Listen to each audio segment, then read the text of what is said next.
Well, we're going to start with an issue of the day. Well, just yesterday was the Armed Forces Remembrance and Celebration Day, or you can say Celebration and Remembrance Day. But we're going to a matter that is bordering on human rights and a controversy that has spilled over from last year.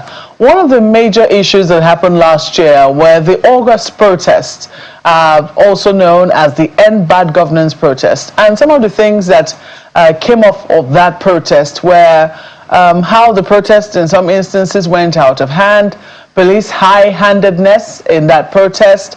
It's unclear how many people lost their lives in that particular protest because different parts of the country carried out the protest in different ways. In some places it was orderly, in some other places it went out of hand.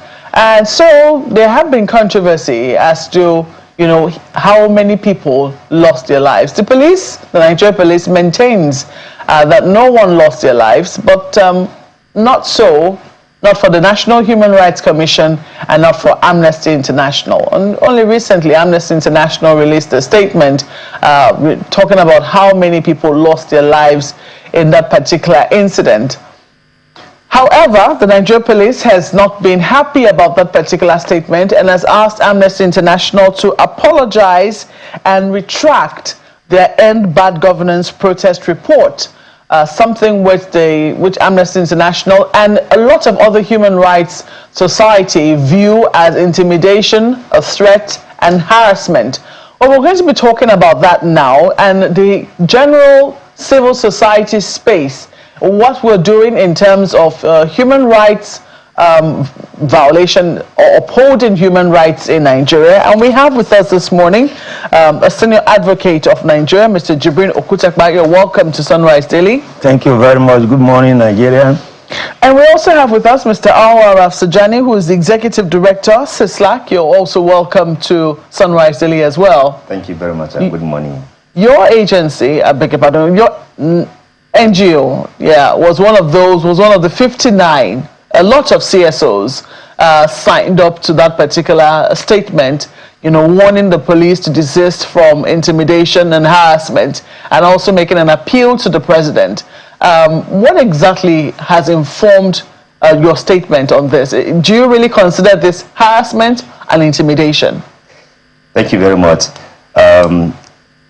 Civil society organizations in Nigeria are worried with the way and manner in which some security agencies are actually doing everything possible to silence, intimidate, harass, and bully, citizens who simply perform their civic responsibility as a responsible and patriotic citizens in Nigeria.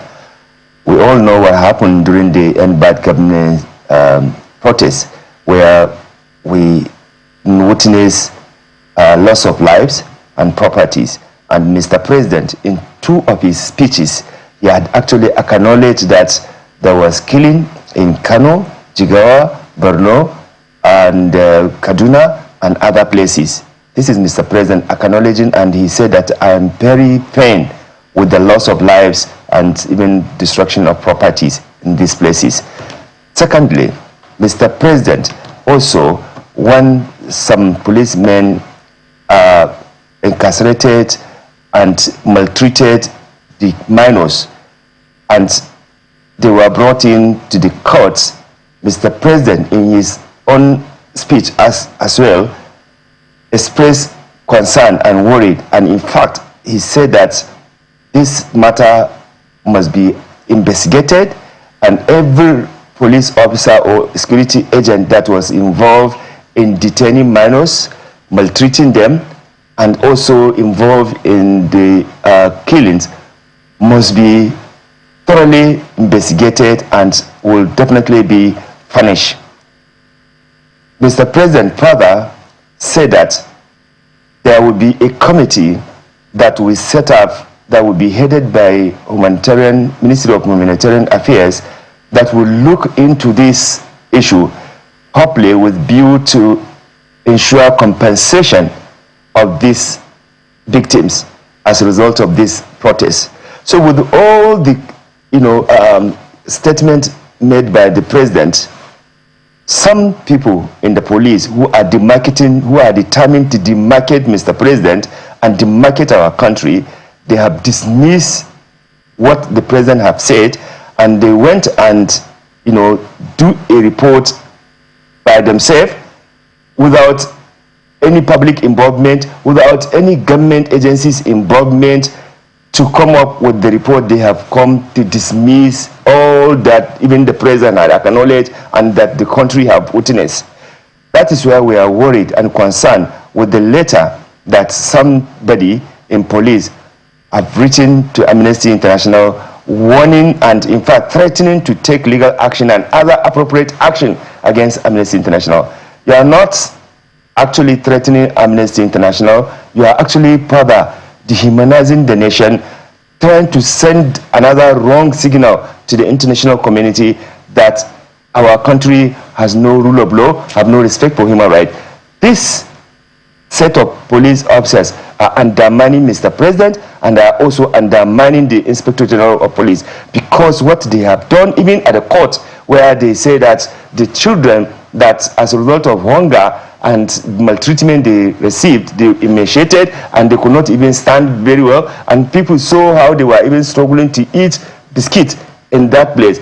One policeman there, he was saying that they are all adults, they are all married, these are minors, and Mr. President had acknowledged that these were minors and that all the police that were involved in this, they must be faced with law. Now somebody will now go and write or counter Mr. President. I think it's very disrespectful, and it is not good for the nation, and this will not deter human rights community. And not to even mention the fact that National Human Rights Commission actually mentioned that about 28 people were killed. Not only that, several newspapers covered that protest and they made several reports. If you take Vanguard, you check Premium Time, you check Arise News, and even the channel and many Nigerian media, they've reported the killings and the loss of lives, and destruction of properties as a result of that. And for any reasonable person to now come and dismiss that nothing had happened, I think it is tantamount to undermining even the integrity of the nation. Okay, well, some people will say, I'm looking at, excerpts of that particular report now, and some people say maybe it's not so much the report itself, but the manner in which it accuses the police of being the mastermind of, the killings. He says people in Nigeria witnessed unbelievable lawlessness as security personnel fired live ammunition at peaceful protests.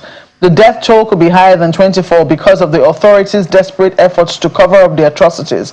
Peaceful protest over government policies is now a matter of life and death in Nigeria. It says that police fired live ammunition at close range, targeting the head or torso of protesters. These are some of the findings that Amnesty International published in that report. Do you think it could be the direct accusation of the Nigeria police that they frown at, or do you think that let me put it at that? It's not about the style of killing. What is important is that human lives have been lost, and some people perpetrated that act of atrocity, and therefore they must be responsible for that. And Mr. President had actually told the nation and the whole world that they must be investigated for killing, for detaining children and arresting and maltreating them. Are you saying that Mr. President does not know what he is doing? Listen, wait. Are you saying that you have not, you are men who are being seen in television, in social media, seeing policemen, some policemen who are untrained, as far as I'm concerned, doing as if they are in a war, shooting as if they are confronting, a war? I think the issue is that what we expected Nigerian police to do, since Mr. President has instructed that there must be investigation on this, the police should not be the one to investigate itself. The police should not be the one to come out without involvement of the public, the victims of the killings, family, and even the general public, as well as even the media that had extensively covered that incident. I thought what the police should do is to do the honorable. If you will not come out to apologize and pay compensation and discipline those errant policemen that have carried out these atrocities against, you know, especially the minors, what I expected them to do is just to keep quiet. This threat that they have done to Amnesty has rather now escalated the problems that Nigeria is having, the reputational problems that we are having. You remember just last month, one, you know, Kemi, the Labour leader in the UK, look at the kind of bad, you know, image she has portrayed on the Nigerian police. She's a conservative leader. Conservative leader. So I'm saying that we need to avoid situation that will make Nigerians and even international community to disrespect our institutions. We need to do things with the integrity. You cannot do this because children again, Mr. Rafsanjani, let me go to Mr. Jibrin Okutekpa here. You know, you're officers in the Temple of Justice, and I know that, you know, they say every lawyer is a human rights officer. You're concerned about upholding human rights. For you, when you hear this type of matter, are you concerned, because there have also been talk around the shrinking civic space in Nigeria. Do you share that concern, or do you think that the police are well within their right in this instance? Well, Maupe, I think the challenge that the Nigerian society has is the challenge of pretenses. We pretend a lot as a nation. Those in power pretend to be very pious, very holy, doing what the law says they are doing, whereas the practical reality on the ground suggests otherwise.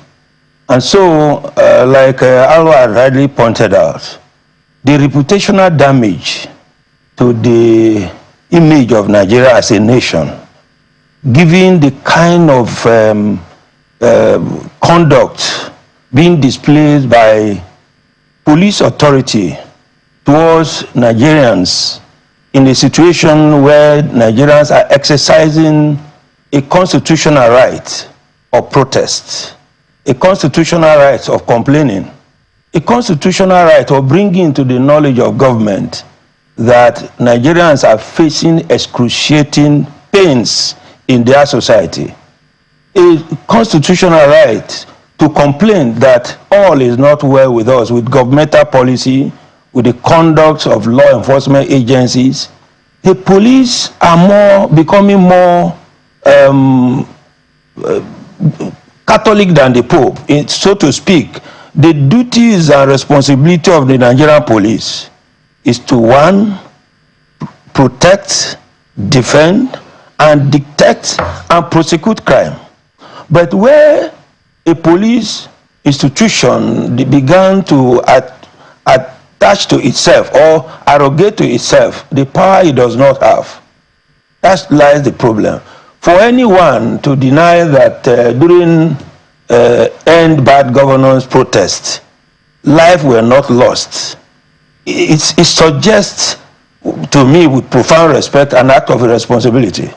The first thing you need to do is to acknowledge your wrong and learn to amend so that subsequently nothing happens. Like Awa had rightly pointed out, if the commander-in-chief of the armed forces, the highest citizen of the land, acknowledge in his speech to the nation, and for us even something that looks like an apology from Mr. President, that lives were lost, then an institution that's supposed to be the one that will acknowledge that indeed its officers did something wrong is now defending the officer in a manner that suggests irresponsibility, then Nigerian citizens should worry. So second point I think I need to make is that the Nigerian police seems to be the enemy of itself, because if you look very well now, the civic responsibility that's supposed to be performed by the police are invariably being overtaken by other security agencies. It's only in Nigeria, for instance, that in a civil protest, you see AK-47 on the road, in the hands, and you are threatening as if you are a subhuman being. So in other words, in this country, profound respect, lives means nothing to those in authority, because those in authorities appears to have acquired the power of an emperor.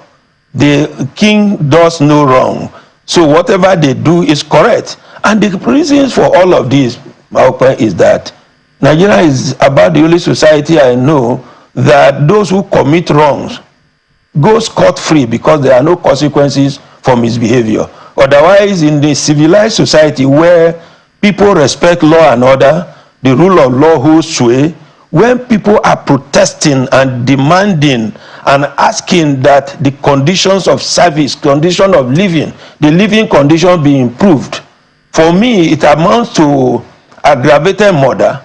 For you, whether you shot on the legs, anywhere you have used your gun, paid by taxpayers' money to kill those citizens, the full weight of the law must be brought to bear on those officers. I'm not saying that all Nigerian police are bad.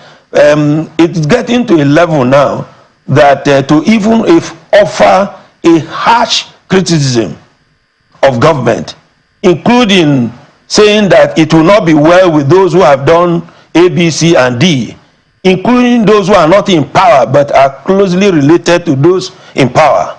The police are now terming such cursing as cyberbullying, cyber stalking, and so on and so forth, contrary to Section 36, subsection 12 of the Nigerian Constitution that says that nothing is an offense except the penalty for doing so is prescribed in a written law. There is nowhere in Nigerian law that says if I say that it will not be well with A, B, C, and D, that is living a life in ostentations while I suffer indignity in the hands of the state that's supposed to protect me, and you term that as cyber stalking, and you now go to television stations to say that that is an offense in a democratic society. I don't think so. So I think Mr. President needs to, in conjunction with the highest organs of the Nigerian police, educate our policemen and women. Because when you even have the misfortune to board public transport and you see the attitude of the police towards some persons and thinking that they can take your life and nothing happens, it should worry us, because no person of reasonable investment intention will come to this country and invest when there is lawlessness. So for me, nobody in power loves Nigeria more than any other Nigerians. Some of us that are here are not of any dual nationality. In fact, I came to this your studio deliberately this morning. I like the green, white, green. Yes, to show that I love Nigeria. Nigeria is the only country that I love, because when you travel out, the economy situation there, even the food you eat, is not as natural as the food in Nigeria. Nigeria is a land of opportunity, but what we are lacking in every sector is leadership. Once our leaders, including security leadership, are behaving nicely, listening to citizens, hear their grievances, not treating them like second-class citizens, and thinking that they are more superior than the rest, Nigeria will be the best. Not many people today who want to volunteer information about crime, because once you volunteer it, you will be the first suspects. And so the training is required, not a blanket denial, threats against those who speak the truth, because you cannot cover the truth. It is very interesting. So you do agree, or you do agree with those who say that the civic space is shrinking? Not only shrinking, it's suffocating. And when you see the kind of arrest being done, and I'm worried that there are serious crimes that the Nigerian police should be worried about than who sits under his what do you call it now, using your laptop to speak rubbish. How have they done to nap in the bond? Kidnapping, terrorism. What have they done for those who are living beyond their means, those who have unexplained wealth? For instance, Section 7 of the EFCC Act gives power and authority to EFCC, for instance, to come to a man or a woman that is having property more than his income to explain? Are we not seeing a lot of people who enter politics poor are now multi-millionaire? Do they have the guts to ask them? I think that, with profound respect, it does appear to me that the more you are wealthy, even in an unexplained manner, the more you get protection. And the more you are poor in this society, the more you are antagonized, you are brutalized, you are handcuffed. The more you speak truth, that this is what is going on, instead of the security agencies and those in power to listen carefully to the cry of Nigerian, what you see in most cases is bullying. Well, this is not making any case for any side, so to speak, but we do have history. With protests in Nigeria, a very long, rich history of people protesting.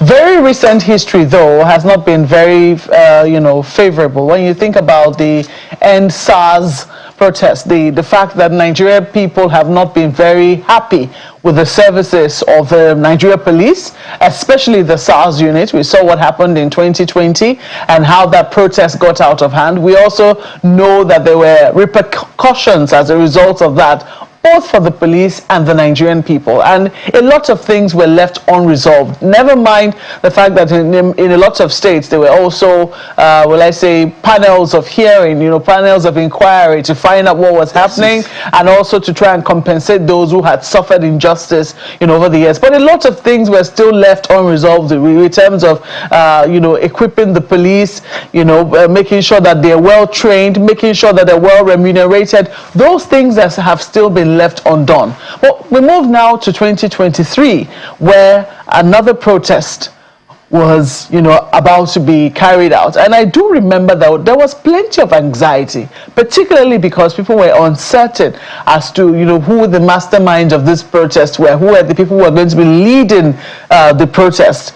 It did raise quite a bit of anxiety, and not just within and amongst Nigerians, because a lot of people suffered losses from the End SARS protests, which went out of hand much later. It wasn't just in Lagos where people died and there was destruction, but also in other parts of the country where there was just bad behavior all over the place. So there was that anxiety in 2023. Do you think that it is as a result of the unresolved nature of what happened in 2020 that we saw that because it wasn't in all parts of the country that the protest went out of hand for the End Bad Governance? It was only in certain sections. Do you think that could have affected how the police in those places reacted?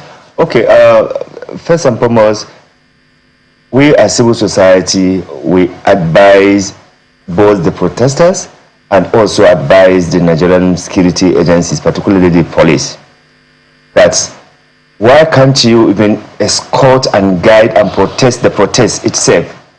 Because if the police have actually protected and guided the protesters against anybody that is likely going to come and disrupt or do anything outside what the protest was meant for, then you will know that that person has an agenda.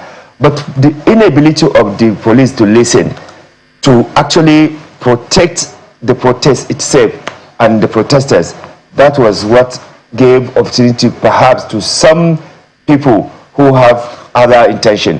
Otherwise, the protest was a legitimate protest. And what was this protest? People were tired of insecurity, people were tired of kidnapping, people were tired of hunger. The real hunger is actually in the land. You can see that even during the Christmas, because people are struggling to get what to eat, we have to lose so many lives of Nigerians, both in Ibadan, in Abuja, in Onitsha, and so many places, because Nigerians are desperate to find something to eat. Now, if you have taken the advice that civil society have given, that please protect the protests, we will not probably have the kind of scenario we have today. Secondly, if the government have not determine that they must crush the protest, then probably you will not see the kind of determination that some of the overzealous policemen have done, perpetrated their action, thinking that they are doing favor to the government or they are doing something for the government to be impressed. Invariably. Crush? You think that they try to crush it? Yeah, they were, of course, the idea of what they were doing. Didn't you see how some of them, they carry, this thing they were doing like a film, like Rambo, What I remember, in they Abuja, were captured in the news. In Abuja here, there was a problem, with first agreement of venue. The government of the day says, protesters can only protest in the national stadium. Just a moment. The protesters can only protest in the national stadium. Protesters said, no, we want Eagle Square. Even that decision is unconstitutional, because the liberty of Nigeria to move anywhere he likes is constitutional. And so that is the beginning of the provocation. You see, we are sitting down here talking about people died or people didn't die. Have we looked at the cause why people trooped to the road? If we were able to have good means of transportation in the manner you have in civilized society, if we have affordable food in the market in the manner people have it in another clime, if we have employment opportunities and employment are not being sold to the knowledge and hearing of government, if graduates are employed, our opportunity of graduates having meaningful things to do like artisan, mechanic, and what have you, will a man or a woman who is duly, fully engaged have the time to go to the road and protest about hunger? Do we have, with profound respect, social amenities for the aged? Do we have a hospital that you can walk to today with gunshots and you are treated?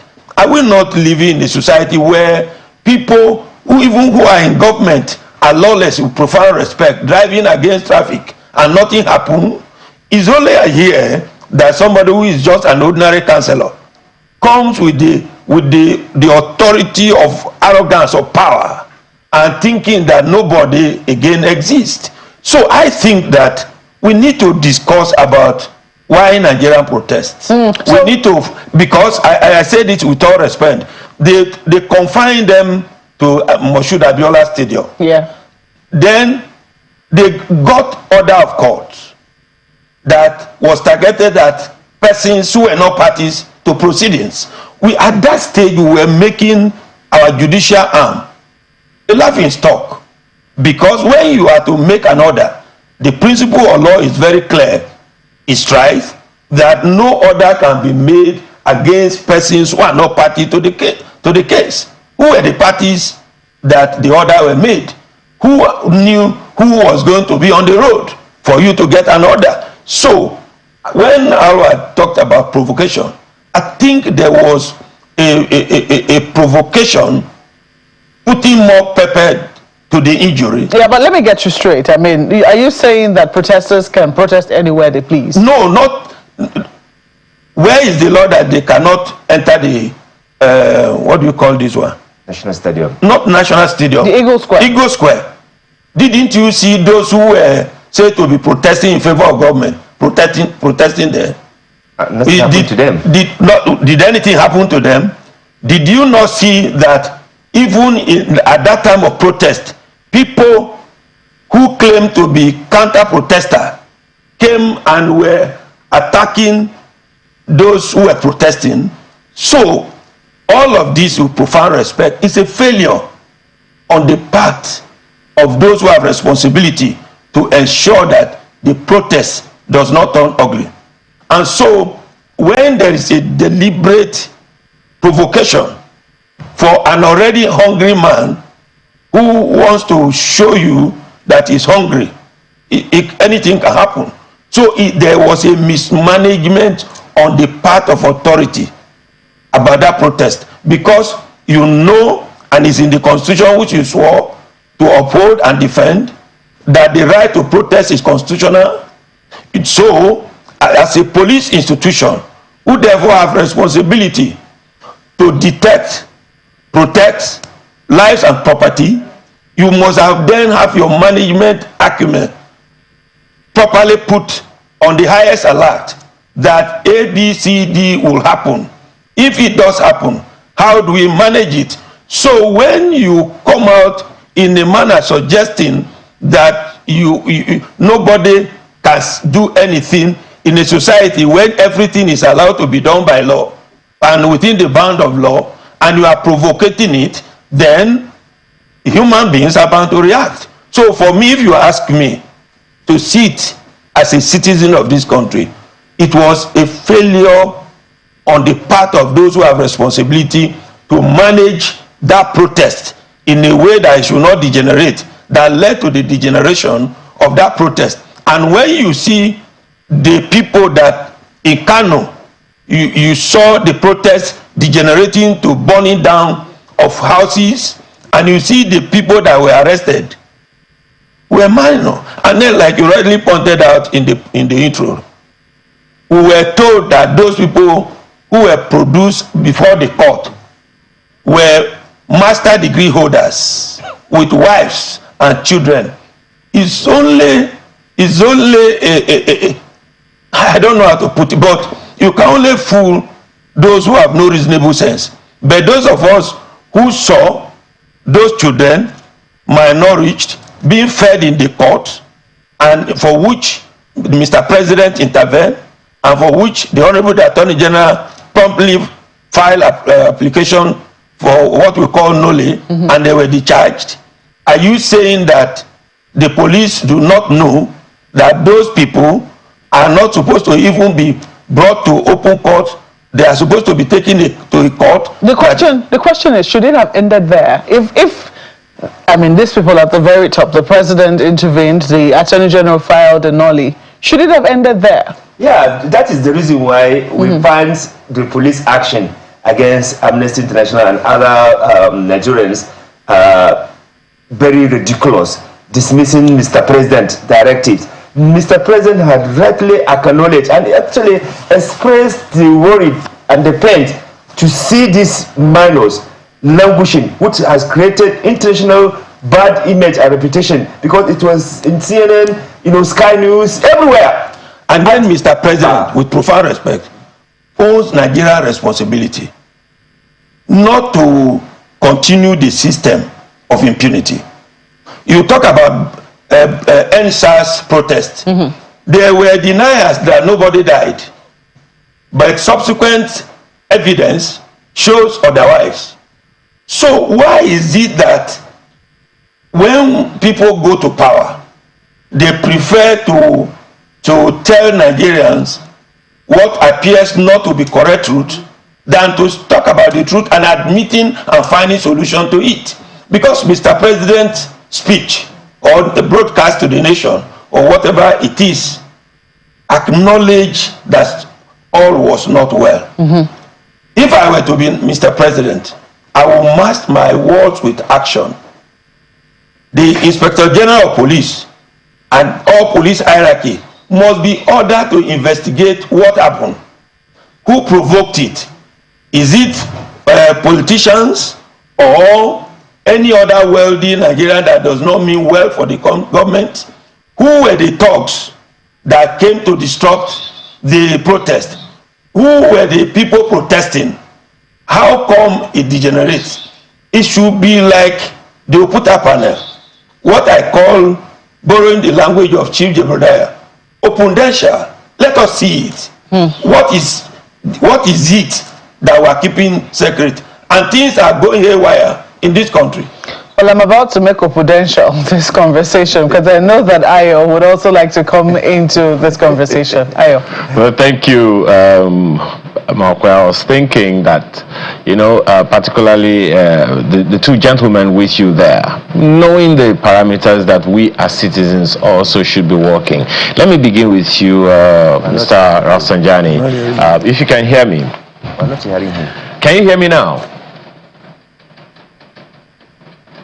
Hello, can you hear me? Okay, yeah. Okay, we are hearing. All right, okay. So I was hoping that at least we also should be able to find a way to draw some lines as citizens. At the end of the day, let's be real. Every policeman, every security agent is a citizen of Nigeria, at least as at now. So, Mr. Rafsanjani, if we look at it from our own perspective as a people, how well would you say we have fared? Because there is this thing that the police say, and I don't know if you agree with them. Security is everybody's business. Do you agree with the police?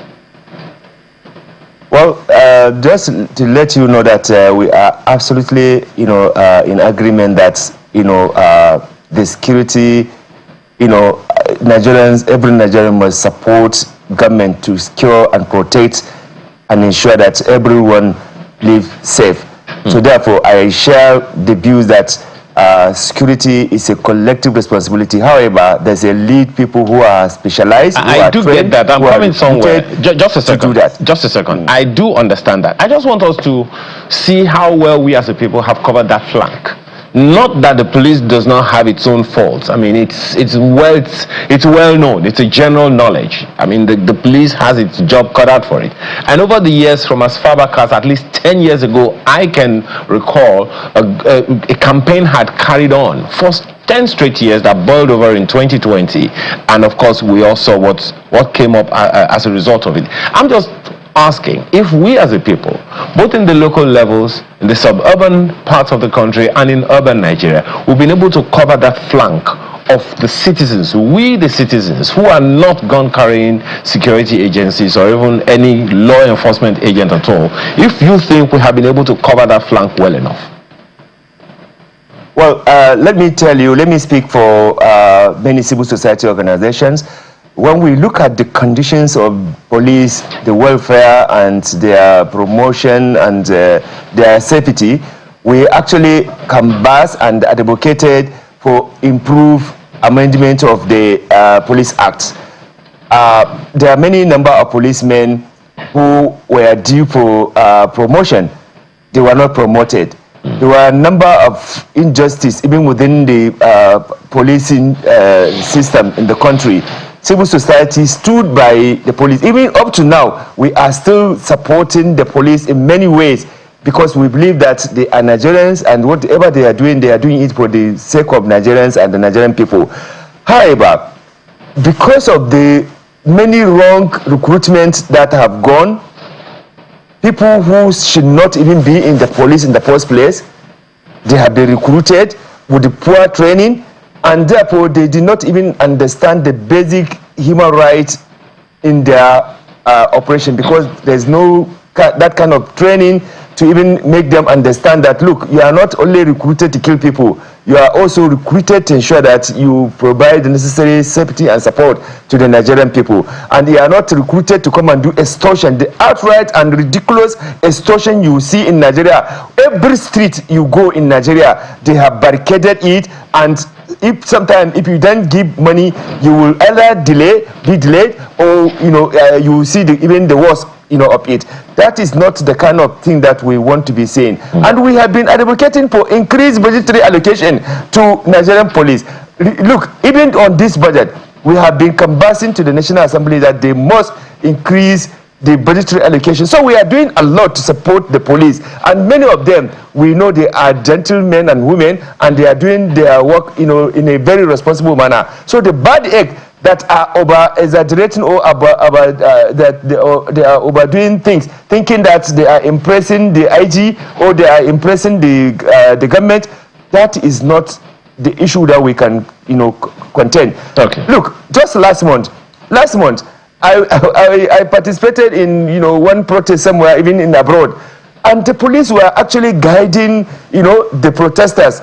But in the case of Nigeria, it's like you are an enemy of government. You don't like them, and the same policeman tomorrow when he retires, he will be crying for his entitlement. That he's not able to get his pension. He's not able. If he dies, his family will not be able to access. Look, the injustice is what we are fighting, and we want to, the police to actually be a police that can actually, be proud anywhere, and Nigerians can continue to support them. Today, if you have any case, if you go to police station, you are in trouble.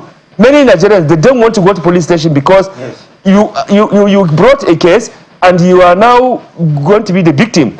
You have to even pay all sorts of things. So I went to IG, because IG, I know, is a well-respected person, and many police officers, DIGs, they are very well-trained and well-respected people. Please, those people that are spoiling the work that you are doing, IG, please and please show them the way out. They cannot be speaking on behalf of the police and then you are coming to counter Mr. President. That is very disrespectful. That is completely unacceptable.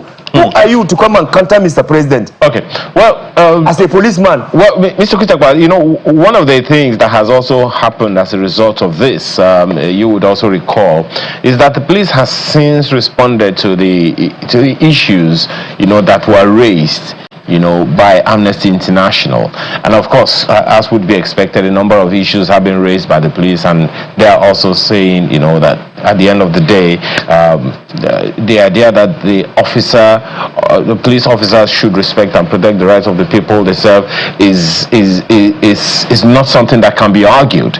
But I'm sure you have seen the response of the police. What's your take, Mr. Okutekpa? The Human Rights Commission, you know, was even... The question is for Mr. Okutekpa, please, Mr. Rafsanjani. Yes, please go ahead. Before I answer your question, you ask a fundamental question that demands a forthright answer. Security is the business of everybody. Why is everybody shy away from the security situation in Nigeria? The answer is very simple, and they are inherent in the answers that Mr. Awal had given. Now, what happened to a citizen that sees that ABCD is planning to execute kidnapping and he reports to the police, and the next thing is that that citizen himself becomes a victim of kidnapping? And so the Inspector General of Police and the hierarchy of the police must conduct a thorough integrity tests amongst all the rank and files of the police and police officers to see that they are on the same page with the citizen, that they want peace in this country. A situation where you report to a man or a woman who have responsibility to detect, to investigate and punish, prosecute crime, and the person turns around to use your information as a commercial something, should be. So we need to find out, do we really have the kind of police that can police the society without inducement, without corruption, without the police finding that avenue of his job as a means of survival? Because that takes me to the welfare of the police. For me, the Nigerian police seems to have been neglected in terms of funding, in terms of even expertise. We have created many security agencies that are competing with the police, and the welfare of those security agencies are more enhanced than that of the police. Now, coming to the question you have asked, for me, the Nigerian police are just hiding under the excruciating pains they go through to visit their angers on the citizen. For me, there must be outright truth that they are. If you go to some places today, you will see that the barracks of the police are not habitable. You see them, so they have a point to be seen to be doing their job, but they are not doing it well. And they are not doing it well because the environment is not conducive for them to do it well. Or they have decided not to do it well because they find the other means of getting something from the citizens. Well, Mr. Okutekpa, I'm not sure you have seen my apologies for butting in. I'm not sure you have seen the report or the response of the police. Part of it says that the police is blatantly denying all of the allegations of Amnesty International. As a matter of fact, they said, and I quote, the NPF, Nigeria Police Force, strongly believes that this misleading publication undermines the trust and confidence it has worked diligently to build with Nigerian citizens and residents. The force further underscores that such claims harm the reputation of the organization and demoralizes its officers who risk their lives to protect the public. Mr. Rafsanjani said the other time that a good number of policemen are doing a good job, but yes, there are certain officers who are only out to impress their bosses. So perhaps that's the angle from which the police is speaking. Mr. Okutekpa. Look, what reputation have they built by their conduct of those they sent out to represent them? Because there is what we call the eggshell rules in law. You take your victim as you find it. If you send foolish, profound respect, I mean no insult, foolish policemen on your behalf who behave foolishly, they have damaged your reputation. And so, if they want their reputation repaired, then they must send policemen and women of impeccable character. But let me say this, the Amnesty International report was built on reports of other agencies of government, Human Rights Commission, the newspapers, who are of Nigerian origin. So my problem is we should be able to admit that something is wrong, find solution to it. We need to build a police institution that is independent, that have good reputation, of good relationship with Nigerian citizens. But today, the relationship of Nigerian citizens and police is like cat and dog. It's like fire and petrol. Indeed, you must be aware of many lawyers that have been arrested, detained, not only by the police, but by other security agencies. If you go, I've made it a point of duty, I don't go to police, because once you come there, your clients will be the one to suffer. Why should it be so? When the law says, if you are under investigation, you are entitled to a lawyer of your choice, the lawyer should go there. So this thing is about attitude. And we need Nigerian state that has peace, that is peaceful, that has room for investment. If we go back to memory lane, we are gradually descending to a state of nature where the mighty is right and life is becoming brutish and nasty, and there appears to be no place for industry. And so for me, we need to build the reputation for the police, but the only person who can build that reputation for itself is the police. Well, quite a lot that you have said there. Mr. Rafsanjani, I don't know, do you want to also intervene in the relationship between Amnesty International and security agents? Because sometimes, I mean, as you also rightly highlighted, the National Human Rights Commission also released a similar report, but there hasn't been this level of backlash. Do you think that this is based on, past history and their relationship? The Amnesty International has not abused or attacked or undermined, Nigerian state or Nigerian police.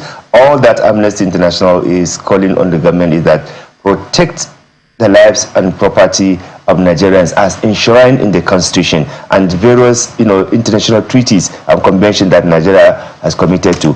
Those who are violating the rights and engaging in impunity, those are the ones who think that amnesty is a problem to them. But let me also remind them that if you think you must build injustice, tomorrow that injustice will visit you. Those people who have perpetrated this act of atrocities and who are also dismissing all this, they don't know how they are going to end tomorrow. So therefore, Amnesty International is not a politician. They are not politicians. They have no any allegiance to any political party. We are not any, we have no any foreign agenda, from the director to the cleaner to the board. All of them, they are all Nigerians. I am the chair of Amnesty International Nigeria, and I'm a Nigerian. I don't have two passports. I only have Nigeria, and Nigeria is my project. It's what I put forward. So therefore, the better we seek, like we have seen in other countries, other governments, they sit down with Amnesty International and other civil society organizations in their country to say, how do we improve in our human rights situation in our country? They work closely to even provide them with the training and what have you. And let me tell you, that Amnesty has no any negative thing against government except to call on government to do the constitutional thing. Every time Amnesty International does a report, they send it even to the security agencies that affect that security agencies to clarify and reaffirm.